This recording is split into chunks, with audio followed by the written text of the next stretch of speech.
स्वागत है आप सभी का आपके अपने चैनल स्टडी विद मोटिवेशन में। तो आप लोगों को पता ही है कि यूपीपीसीएल में इस समय जो चर्चा में है वो है पीपीपी मॉडल।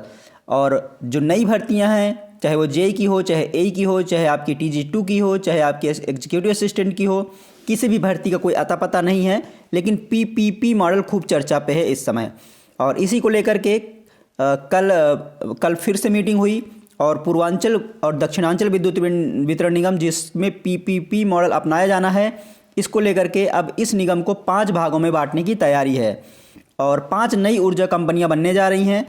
दोनों निगमों में तैनात कर्मचारियों और अधिकारियों का क्या होगा, जो भी इन दोनों निगमों में तैनात हैं कर्मचारी अधिकारी, उन पर क्या प्रभाव पड़ेगा।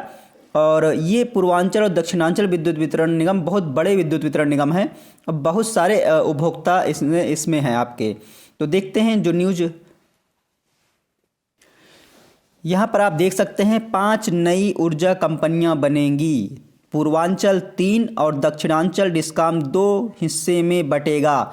हर कंपनी में होंगे 30 से 35 लाख उपभोक्ता। तो यहाँ पर आप देख रहे हैं कि जो 2 आपके निगम हैं, एक पूर्वांचल और दक्षिणांचल, इन दोनों को 5 भागों में बांटने की तैयारी है, जिसमें पूर्वांचल को 3 और दक्षिणांचल को 2 भागों में बांटा जाएगा। अब हर कंपनी में 30 से 35 लाख उपभोक्ता होंगे।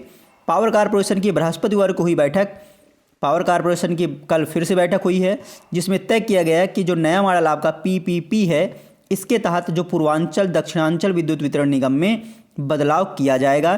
तय किया गया है कि पूर्वांचल डिस्कॉम को 3 तथा दक्षिणांचल को 2 कंपनियों में बांटा जाएगा। इससे हर कंपनी में 30 से 35 लाख उपभोक्ता हो जाएंगे। इस प्रकार इन दोनों डिस्कॉम में कुल 5 नई कंपनियों का सृजन किया जाएगा। बैठक में नई मॉडल पर विस्तार से चर्चा हुई। 5 कंपनी होने से किसी एक कंपनी व निजी निवेशक के एकाधिकार की आशंका भी समाप्त हो जाएगी। 5 कंपनी होने पर कई निजी निवेशक आगे आ सकेंगे तथा एक स्वस्थ प्रतिस्पर्धा का माहौल बनेगा। तो यहाँ पर स्वस्थ प्रतिस्पर्धा का माहौल बनाने के लिए इन दोनों निगमों को 5 भागों में बांटा जा रहा है। अब देख सकते हैं यहाँ पे। और प्रशासनिक नियंत्रण भी सुविधा में होगा। यह व्यवस्था होगा कि हर कंपनी में बड़े नगर भी शामिल हो तथा नगरीय व ग्रामीण क्षेत्रों का इस प्रकार सामंजस्य किया जाए जिससे इसमें काम करने वाले अधिकारियों व कर्मचारियों का निवास अपने परिवार के दायित्व के निर्वहन में असुविधा न हो। और निजी क्षेत्र के साथ पार्टनरशिप की जाएगी, ना कि निजीकरण। लगातार कॉरपोरेशन के द्वारा सफाई दी जा रही है कि निजीकरण नहीं हो रहा है, ये पार्टनरशिप है। अब देखते हैं आगे चलकर ये पार्टनरशिप निजीकरण में बदलती है या फिर नहीं। और यहाँ पर देख सकते हैं अधिकारियों और कर्मचारी के सेवा शर्तों में नहीं होगा बदलाव। कॉरपोरेशन के द्वारा फिर से कहा गया है कि जो भी अधिकारी और कर्मचारी हैं उनके जो आपके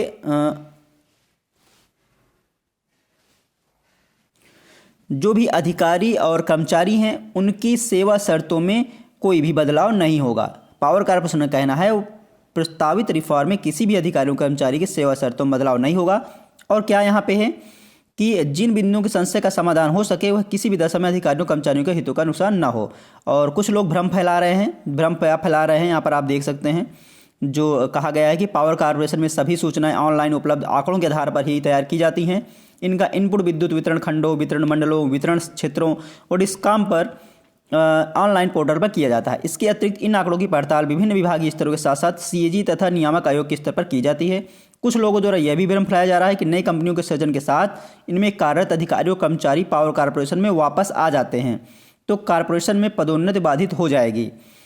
इस बिंदु पर प्रबंधन का विचार है कि रिफॉर्म के बाद जितने अधिकारियों कर्मचारी पावर कॉरपोरेशन में रहेंगे तो उनके पदोन्नति के पद इसी अनुपात में बने रहेंगे। यही अधिकारियों कर्मचारियों को 3 विकल्प दिए जाएंगे ताकि उसी स्थान पर बने रहें या जिस स्थान पर हैं उसी स्थान पर बने रहें या अन्य डिस्कॉम में आ जाएं या फिर स्वैच्छिक सेवानिवृत्त ले लें। मतलब अगर आप पूर्वांचल के हो, दक्षिणांचल के हो तो आप किसी दूसरे डिस्कॉम में चले जाओ, एक आपके पास ये ऑप्शन है। दूसरा आप जहाँ पे हैं वहीं पे बनी रहिए या फिर आप स्वैच्छिक सेवानिवृत्त दे दीजिए या आप जो भी पोस्ट है आपकी आप छोड़ दीजिए नौकरी, भैया लो आप नौकरी ले लो। तो ये 3 ऑप्शन दिए जा रहे हैं इन दोनों निगमों में। तो इन नए निगमों अब ये 5 जो कंपनियां बनेंगी तो अब जो आपका इस समय जो भी रेट होगा उसमें थोड़ा बहुत हेर फेर तो होना ही है। जो होगा तो आगे चल के आप लोगों को पता ही चलेगा। लेकिन जिस तरीके से अधिकारी और कर्मचारी परेशान हैं इस पीपीपी मॉडल से, तो लगातार उनका जो विरोध प्रदर्शन है वो हो रहा है। यहाँ पर आप देख सकते हैं कि निजीकरण और कर्मचारियों के सेवा शर्तों को लेकर कारपोरेशन कर रहा गुहार। संघर्ष समिति ने लगाया आरोप, कहा निजीकरण से 68,000 पद होंगे समाप्त। तो ये जो संघर्ष समिति है उनके द्वारा आरोप लगाया गया है कि जो निजीकरण हो रहा है, जो पीपीपी मॉडल आ रहा है, इससे 68,000 पद समाप्त होंगे। विद्युत कर्मचारी संयुक्त संघर्ष समिति की बृहस्पतिवार को फील्ड हॉस्टल में हुई बैठक में पावर कारपोरेशन प्रबंधन पर झूठ फैलाने का आरोप लगाया गया। संघर्ष समिति ने कर्मचारियों की सेवा शर्तों को लेकर भी पावर कारपोरेशन से पर गुमराह करने का आरोप लगाया है। समिति की बैठक में जो पदाधिकारियों ने कहा, कंपनी के निजीकरण से कर्मचारियों के लगभग 68,000 पद समाप्त हो जाएंगे। इन कर्मचारियों की छटनी होगी। पावर कॉर्पोरेशन कह रहा है कि निजीकरण नहीं होगा, निजी भागीदारी होगी, जिसमें 51% हिस्सेदारी निजी कंपनियों की होगी। निजी कंपनियों का प्रबंध निदेशक होगा और चेयरमैन सरकार का होगा। तो यहाँ पर आप देख सकते हैं 51% हिस्सेदारी आपका जो है निजी कंपनी लेंगी और 49% हिस्सेदारी यहाँ पे सरकार की रहने वाली है। संघर्ष समिति ने कहा कि ऐसा लगता है कि पावर कॉर्पोरेशन प्रबंधन इन निजी धरणों के प्रवक्ता की तरह काम कर रहा है और पूर्वांचल दक्षिणांचल विद्युत वितरण सौंपने की बात है। संघर्ष समिति ने यह भी पूछा कि केंद्र सरकार ने सितंबर 2020 में वितरण कंपनियों के निजीकरण का ड्राफ्ट बिल्डिंग डॉक्यूमेंट जारी किया था, जिसे अभी अंतिम रूप नहीं दिया गया है। और प्रबंधन यह बताने की जब बिल्डिंग डॉक्यूमेंट्स फाइनल ही नहीं हुआ, तब वाराणसी और आगरा इस काम का निजीकरण किस बिल्डिंग डॉक्यूमेंट्स के आधार पर किया जा रहा है। बैठक में राजीव सिंह, जितेंद्र सिंह, गुर्जर, गिरीश पांडे ये सब उपस्थित रहे। सेवा शर्तों में किया जा रहा गुमराह, यहाँ पर बता रहे हैं कि सेवा शर्तों में गुमराह किया जा रहा है। समिति ने आरोप लगाया है कि वाराणसी विद्युत वितरण निगम में यहाँ पे 17,330 और आगरा विद्युत वितरण निगम में 10,411 नियमित कर्मचारी व दोनों निगमों में 50,000 संविदा कर्मी हैं।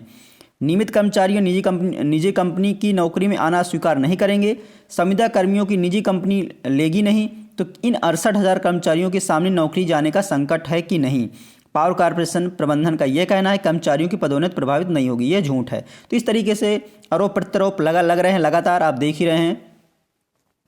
लेकिन जो भी हो, अगर आपका पीपीपी मॉडल आता है, लेकिन फिर भी जो भी कर्मचारी अधिकारी हैं उनका जो उनका हित प्रभावित ना हो। तो इस तरीके से आप देख सकते हैं कि पूर्वांचल विद्युत वितरण निगम और दक्षिणांचल विद्युत वितरण निगम को जो आपका यूपीपीसीएल है, जो आपका कारपोरेशन है, वो 5 भागों में बांटने जा रहा है। तो अब जो भी भर्तियां आएंगी, तो क्या इन भर्तियों में क्योंकि ये अगर पीपीपी मॉडल पे आएंगी तो कोई भी जो भी नई भर्तियां आएंगी, तो जो भी आएंगी तो वो इन सब में जाना नहीं चाहेगा, क्योंकि आपको पता ही है कि क्योंकि जितनी भी बाकी डिस्कॉम है इन सब में क्या है कि सब गवर्नमेंट के अंडर में है। और लेकिन यहाँ पे आप अगर पीपीपी मॉडल हो गया तो वैकेंसी आएंगी, तो क्या इनकी अलग वैकेंसी आएंगी या फिर अलग जो डिस्कॉम है उनकी अलग आएंगी, ये देखना होगा आगे चल करके। अगर साथ में वैकेंसी आती हैं तो इस पे जितने भी अभ्यर्थी हैं तो जब ऑप्शन दिया जाएगा तो इसमें आना नहीं चाहेंगे वो लोग, ये तो कन्फर्म है कि नहीं आना चाहेंगे अगर इसमें पीपीपी मॉडल हो जाता है। तो अगर इन दोनों निगमों में जो आपके 5 भागों में बटेंगे, इनकी अलग वैकेंसी आएंगी और जो बाकी बचे हुए इनकी अलग वैकेंसी आएंगी। आगे चल के देखना होगा ये सब कि क्या होता है। तो ये महत्वपूर्ण अपडेट थी आपकी पूर्वांचल और दक्षिणांचल विद्युत वितरण को 5 भागों में बांटने से संबंधित जानकारी थी, जो मुझे आप लोगों के साथ शेयर करनी थी। और वीडियो पसंद आया हो तो लाइक कर लीजिएगा। अगर आप चैनल पर नए हैं तो चैनल को सब्सक्राइब कर लीजिएगा, क्योंकि जो भी अपडेट होती है वो आपको इस चैनल के माध्यम से मिलती रहती है। चलिए दोस्तों, फिर मिलते हैं आपसे नेक्स्ट वीडियो में। जय हिंद।